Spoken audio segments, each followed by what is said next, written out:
नमस्कार मित्रांनो, मी doctor Ajay Gaur, robotic joint replacement surgeon, arthroscopy surgeon आणि ऑर्थोपेडिक सर्जन, छत्रपती संभाजीनगर.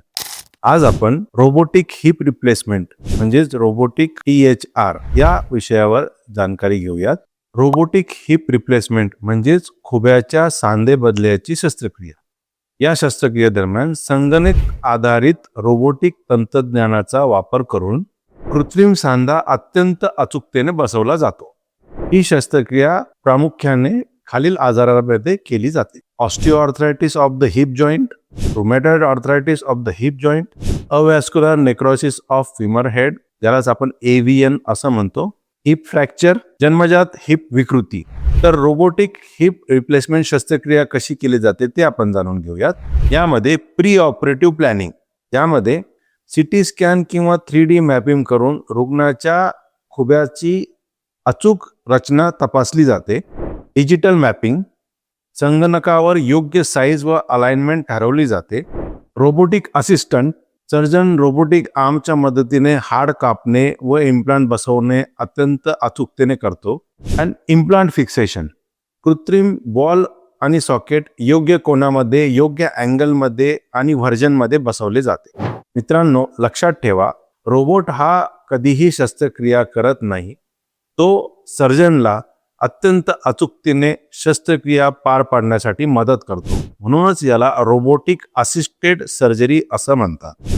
तर मित्रांनो, रोबोटिक हिप रिप्लेसमेंटचे फायदे आपण जाणून घेऊयात. अधिक अचूक अलाइनमेंट मिळते, इम्प्लांटचे आयुष्य वाढवण्यासाठी मदत होते, कमी रक्तस्राव होतो, वेदना कमी होतात, रिकव्हरी व चालणे लवकर सुरू होते, डिस्लोकेशन म्हणजे सांधा सटकण्याची शक्यता ही अत्यंत कमी असते. याचे काही संभाव्य तोटे आहेत ते आपण जाणून घेऊया. पारंपरिक शस्त्रक्रियेपेक्षा रोबोटिक शस्त्रक्रिया ही थोडीशी महाग पडते. ही सुविधा सर्व रुग्णालयामध्ये उपलब्ध नसते. या शस्त्रक्रियेसाठी विशेष प्रशिक्षणाची गरज पडते. तर रोबोटिक हिप रिप्लेसमेंट ही शस्त्रक्रिया कोणासाठी उपयोगी आहे ते आपण जाणून घेऊयात. तरुण व सक्रिय रुग्ण, पूर्वीची हिप सर्जरी असलेले रुग्ण, जटिल विकृती असलेले रुग्ण, त्यालाच आपण कॉम्प्लेक्स डिफॉर्मिटी असं म्हणतो, अचूक अलाइनमेंट महत्वाची असलेल्या रुग्ण, अशा सर्व प्रकारच्या रुग्णांमध्ये रोबोटिक शस्त्रक्रिया हे एक वरदान आहे. तर ऑपरेशन नंतरची रिकव्हरी कशी असते ते आपण जाणून घेऊया. 24 ते 48 तासामध्ये रुग्ण आपल्या पायावर स्वतः उभा राहू शकतो. 3 ते 5 दिवसामध्ये रुग्ण घरी डिस्चार्ज केला जातो. 4 ते 6 आठवड्यामध्ये रुग्ण सामान्य रीतीने चालू लागतो. 3 महिन्यामध्ये रुग्ण आपल्या पूर्ण कार्यक्षमतेकडे परत येऊ शकतो. तर आपण रोबोटिक आणि पारंपरिक हिप रिप्लेसमेंट यामधला फरक जाणून घेऊयात. अचूकतेच्या दृष्टीने रोबोटिक शस्त्रक्रिया ही अतिशय अचूक आहे. तर पारंपरिक शस्त्रक्रियेमध्ये अचूकतेसाठी आपल्याला सर्जनच्या अनुभवावर अवलंबून राहावे लागते.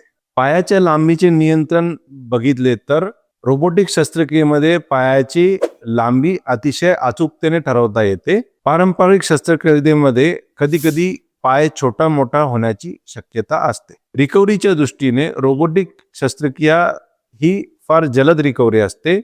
तर पारंपरिक शस्त्रक्रिया ह्याच्यामध्ये सामान्य रिकव्हरी असते. तर मित्रांनो, आज आपण रोबोटिक हिप रिप्लेसमेंट म्हणजेच रोबोटिक खुब्याच्या सांध्याबदलीचे ऑपरेशन या विषयावर माहिती घेतली. अशीच माहिती जाणून घेण्यासाठी आमच्या चॅनलला लाईक, शेअर व सबस्क्राईब करा. धन्यवाद.